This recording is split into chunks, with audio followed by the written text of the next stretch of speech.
Hi everyone, my name is Tanazia and I am the host of The Carpenter's Touch. Right now, we just finished the Bible study series on the book of Ecclesiastes through the lens of grief. And I'm actually taking you through a lot of testimonies in my life and a lot of ways that God has been showing up. Something I've been learning recently is that we are called to spread the gospel. We are called to spread the good news when we choose to follow God.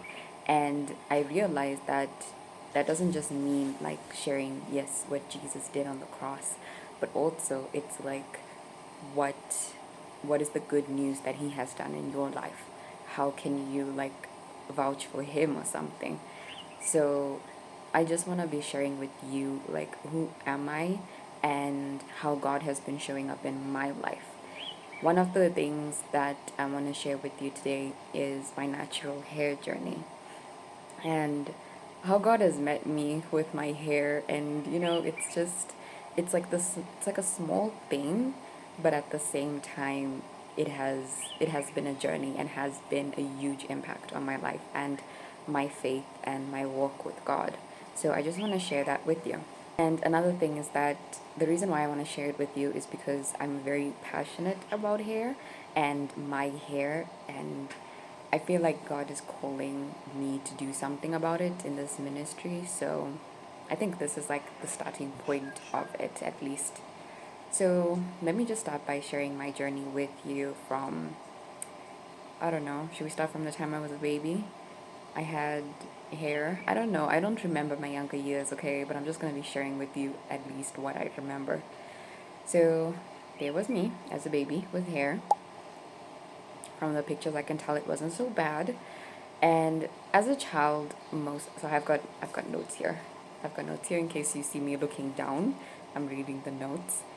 I had to keep track of this because it turns out it's actually a long hair journey. But as a child, I kept my hair in.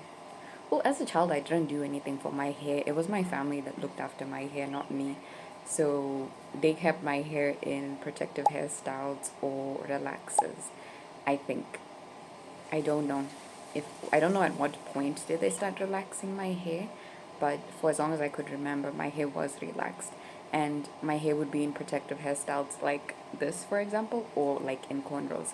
Most of the time, I would just go to sleep and then wake up with my hair done. That's how much of a problem my hair felt like for me.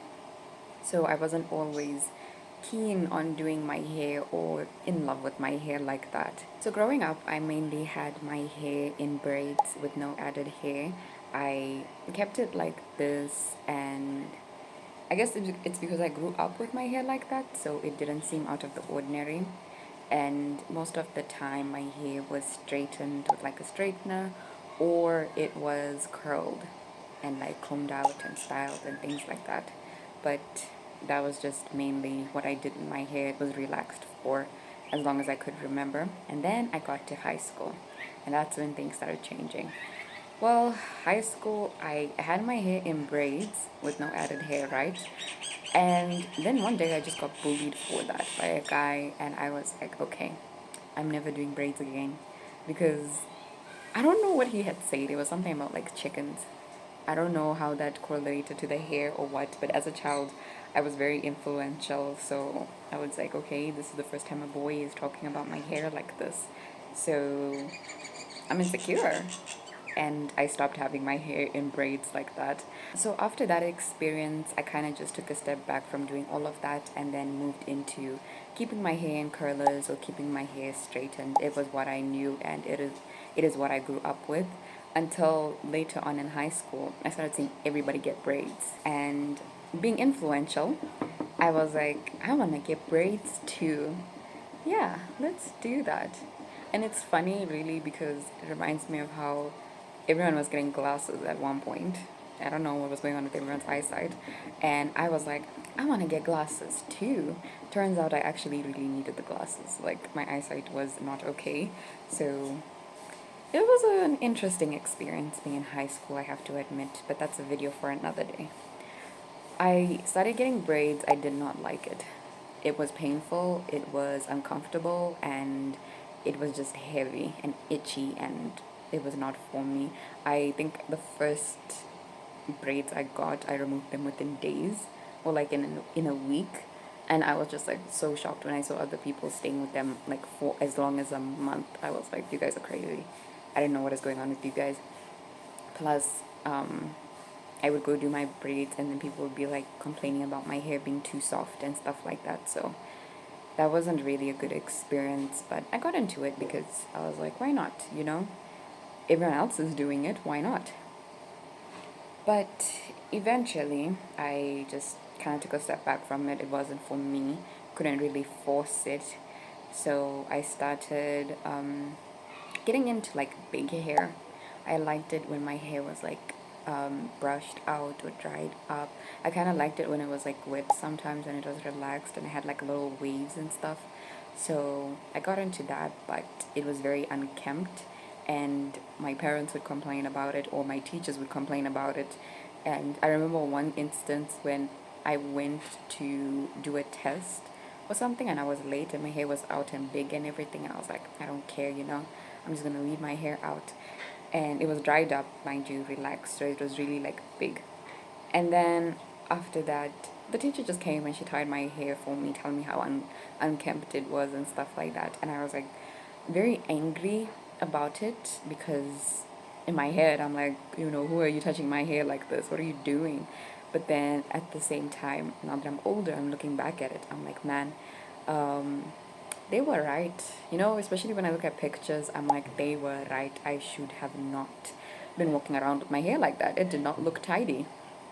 And you live and you learn, honestly. A part of me wants to regret like just not having my hair tidy and being neat and everything, but the other part of me is like, hey, I was interested in big hair and stuff. I just didn't understand hair like that. And I didn't have the internet well enough to do research and get into stuff like that. I just had the people before me, you know. Mm, but yeah, from the time high school started ending, I got back into braids again, especially when I went on like a foreign exchange program. I didn't know how to take care of my hair, so it was like, okay, might as well just keep my hair in braids. And towards the ending of high school, I stayed in braids for quite some time and still had the curlers, still had the straightener. It was just like rotation type of stuff. Actually, for prom, I had highlights. This was the first time I did anything like that to my hair, so it was pretty exciting and I enjoyed it. Now, out of high school, I started getting into different colors. Because I got back into braids, I started experimenting in different colors. In high school, I couldn't do that. But once I left, I really started experimenting with different colors and just trying different hairstyles with braids. That's when I really got into it. And then, kind of unintentionally, I started transitioning my hair. I went from relaxing my hair to just kind of stopping that, or kind of slowing it down and not doing it as much. I feel like also I was getting older, I was getting tired of like doing that, and I think my family were also just getting tired of doing stuff like that. Like one day I just took a step back from doing it, and I'm seeing around me everyone is jumping on this natural hair wagon, so I'm like, hey, why not? You know, the same reason I started doing braids, the same reason that I started like getting into the natural hair journey, because I'm like, everyone is doing it, so why not? So instead of like relaxing my hair, I kind of just stopped, and then I went natural, just kept on transitioning. I kept on doing my rotation with the curlers and the straightening and the braids until one day I was like, yeah, I think I want to cut my hair, you know? I I remember like one day I noticed when I was like washing my hair, because before I didn't wash my hair for like most of my life. I didn't really wash my hair until I started washing my hair and I started noticing like the curls and everything that were forming. So I was like, I think I want to, you know, keep this and see what's going on. So one day I like looked at my hair and I could see like there was a part that was curly and then a part that was straight, and I was like, okay, I think I'm ready to just cut my hair and completely go natural. Little did I know about shrinkage, that was the thing. But anyway, I continued with that. So I ended up doing the big chop, and instead of learning what my natural hair is like, I continued the rotation. I didn't relax or straighten my hair anymore, but I did keep it in braids. So every other month, my hair was in braids. If it wasn't in braids, it was like combed out in like an afro state, you know? I think the thing is, nobody around me had hair like mine, so people often had like 4C hair. So I was under the impression that my hair was also gonna be big, like low key. I thought that was gonna happen, but turns out it wasn't. And if people didn't have their hair in like a 4C state, it was like straightened.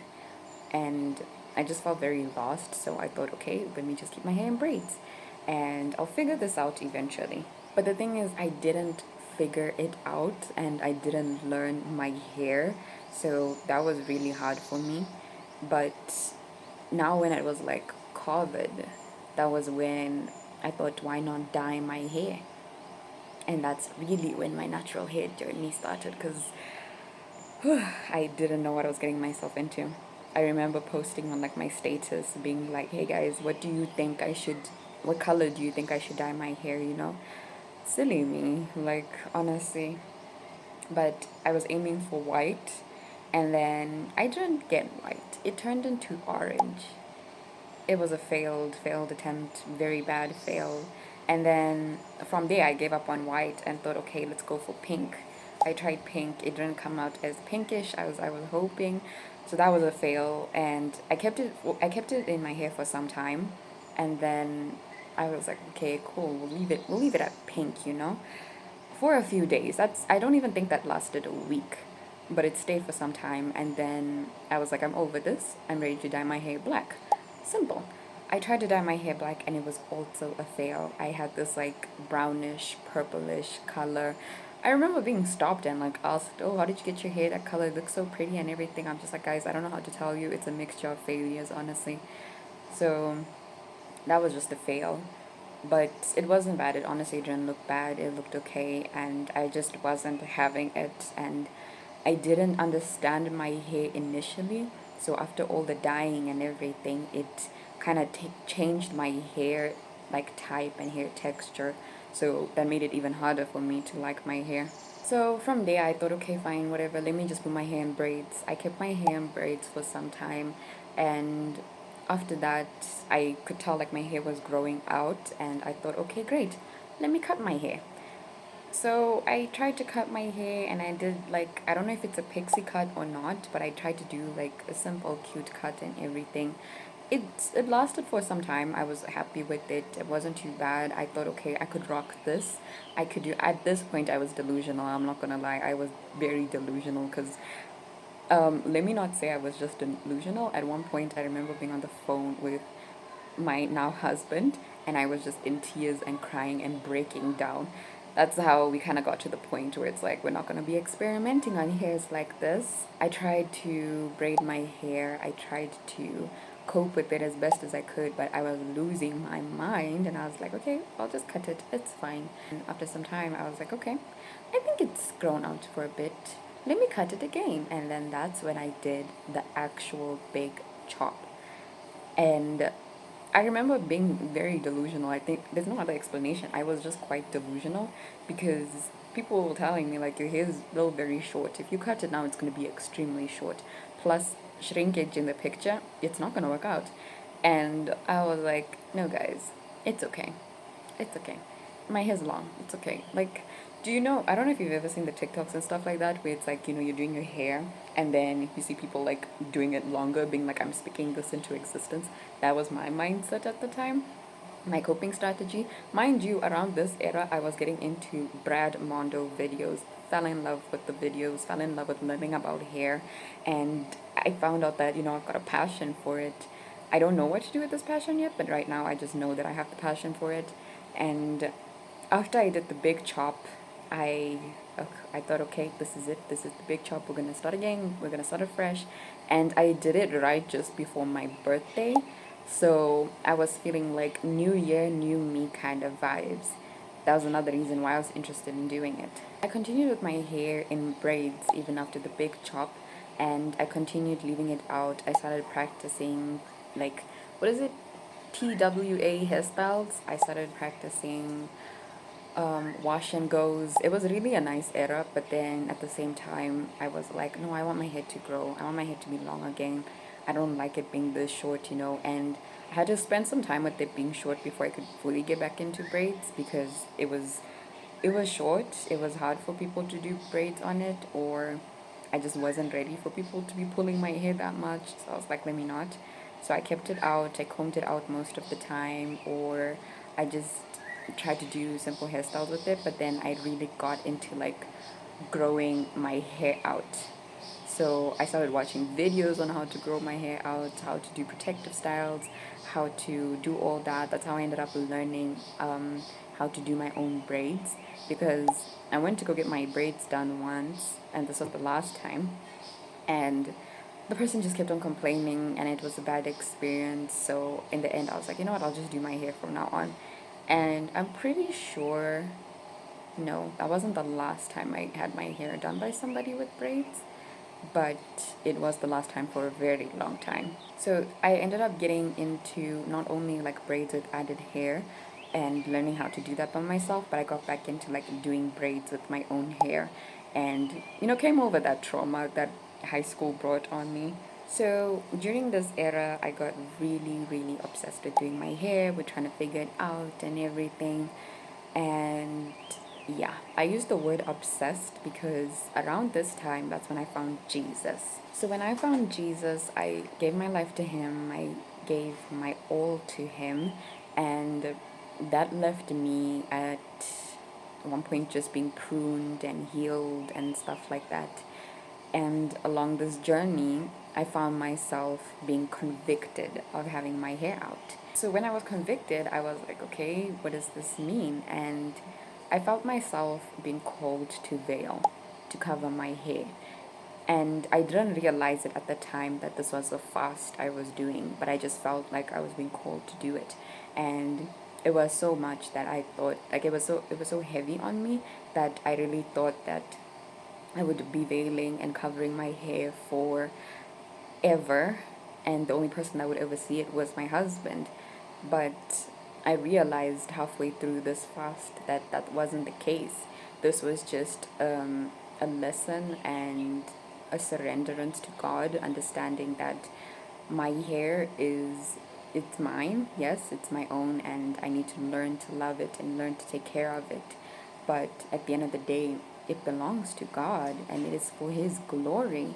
And I I love my hair, and I'm learning to love my hair, but at the same time, when I was doing this fast and covering my hair, I was learning to just keep my hair away, keep my hair safe and protected, and I don't understand what was going on at the time, honestly. I remember for my birthday, and I think it's pretty crazy how this stuff kept on happening on my birthday, like different transitions. But for my birthday, God gave me the birthday present of letting my hair out and transitioning into a season of just letting my hair out. And I didn't have products for my hair like that. So I didn't have the products and I didn't have the knowledge of my hair. But I believe that that fast that God called me to do, it convicted me of idolizing my hair.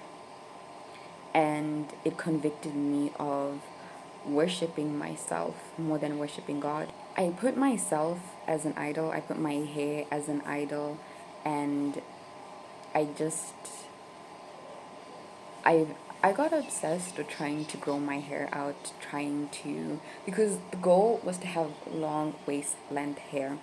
And part of me still says I want my hair long enough to be sweeping the floor, but another part of me is just there like, hey, the longer my hair gets, the more I just keep cutting it. We're working on that, but we'll get into that. So I learned that about the fast, that my hair is for God's glory and my hair will be used for God. And I'm just surrendering it to Him, honestly. And during this period of time when I didn't have knowledge about my hair and I didn't have the right products for my hair, I still tried to do different hairstyles because I was like, God is allowing me to have my hair out. Of course, I want to do hairstyles and experiment with all this. But because I don't have the right product and the right tools, I wasn't able to like really treat my hair in a loving manner and grow to love it. So doing hairstyles was just very, very frustrating. And on top of all of that, my grandmother and my great grandmother passed away. And my hair ended up just not being a priority. I still kept my hair like in braids and everything. I was still doing my own hair. At at one point before all this, I had my hair in like braids. That was like the last time I had somebody do my hair. I did red. It was a really nice color. But after that, the whole grieving process was just a lot for me. But that was before I like genuinely started healing. So what did I do? I decided, okay, this is too much for me. I can't deal with my hair anymore. Let me cut it. So I trimmed it, and I was like, yeah, new phase, new me type of thing. I trimmed my hair and I cut a lot out of it. I cut a lot, and I didn't realize at the time that shrinkage was real. So by the time I cut it, it was like kind of too late, and I was like, well, there's no going back. But since then, I started growing it out again, doing protective hairstyles, falling in love with it, trying to just appreciate my hair. And the more I healed in my grieving journey with God, the more I took time to actually heal in loving my hair and taking time to just appreciate it. I continued with the protective hairstyles. I continued learning my hair. I continued finding the right product as best as I could. With the financial situation I was in, if I could afford it, I would get it. If I couldn't, then I would use what I had. But the point was, I made an effort since then to not neglect my hair, but to fall in love with it. And that's what I have come to realize, that it's a journey. Because the reason why I talk about it, at least the reason why I'm bringing it up to you guys now, is because I see God's hand over my journey with my hair. My natural hair journey isn't just like the story of how I became natural and how I started this whole natural hair lifestyle, but rather it's learning that my hair is beautiful when it is natural. My hair is beautiful when I relax it. My hair is beautiful when I style it or not, because at the end of the day, God created my hair this way.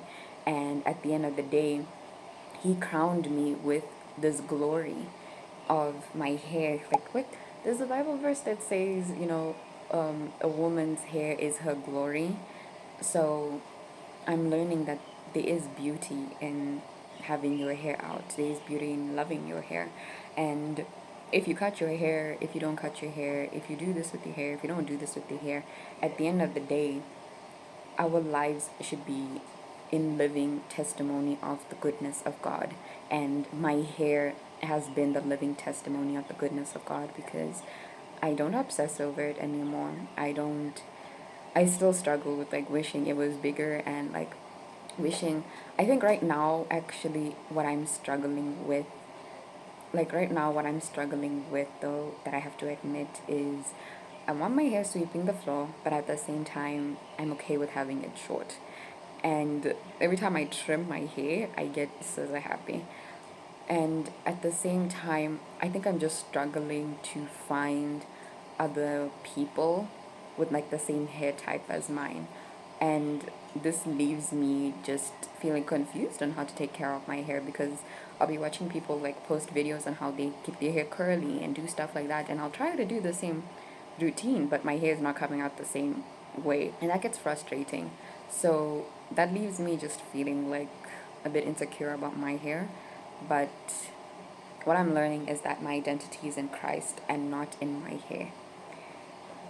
Oh my gosh, now that I'm scratching my hair, now that I'm scratching my scalp, I'm actually remembering something else about my hair. So I used to have severe dandruff like all my life.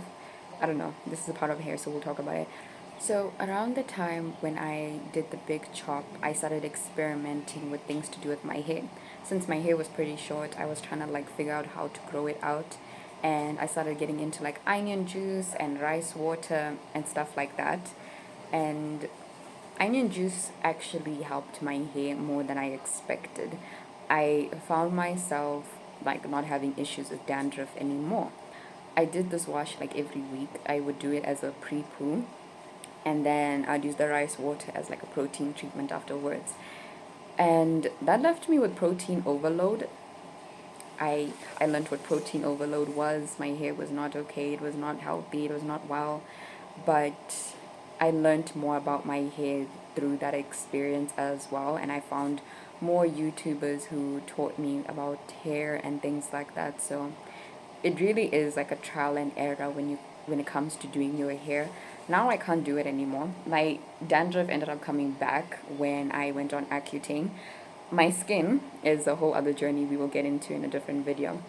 But I did get into Accutane, and when I did that, my dandruff came back. So now I'm sitting here and I'm like, should I get back into the onion juice or not? It's just that the smell is terrible, so I don't know if I will, but we'll see. Right now, though, I do want to dedicate my hair to God in any possible way. So if you see me out here posting about my hair and posting about Jesus, just know that this is the story of how it all started. God brought me to the lowest point with my hair to learn to love it. And I think that's the most beautiful place that we can be. The lowest point of our lives is also the most beautiful point, because that's when we're in like utter surrenderance to God, and we see Him in a way that we can just depend on Him and trust in who He is. So I don't know. But yeah, that is my natural hair journey. I think right now what I want to be sharing with you guys is a lot of my testimonies, my journeys on who I am and how God has met me. And you can see like God's hand over my life, you know. And may this also just encourage you if you're thinking about going natural. I think that's the thing, because I was really in love with like the natural hair journey, and I wanted people to like have their hair long too, and I would influence and project what I wanted onto them, and that was wrong of me. Shout out to those guys, I'm sorry. But now that I'm like more healed in this space, I understand that okay, as long as you love your hair, it's okay. Whatever you choose to do with it, it's okay. As long as your hair is like, as long as you're not idolizing your hair, as long as you're giving your hair back to God, because God blesses us with all these talents. He blesses us with all this beauty for a reason. It's not just for you, it's for His kingdom. So I highly encourage you to just love your hair and use it for God's glory. Thank you guys for watching. I will continue to keep this YouTube channel just being for just demonstrating my story and His glory over my life, and I invite you into it.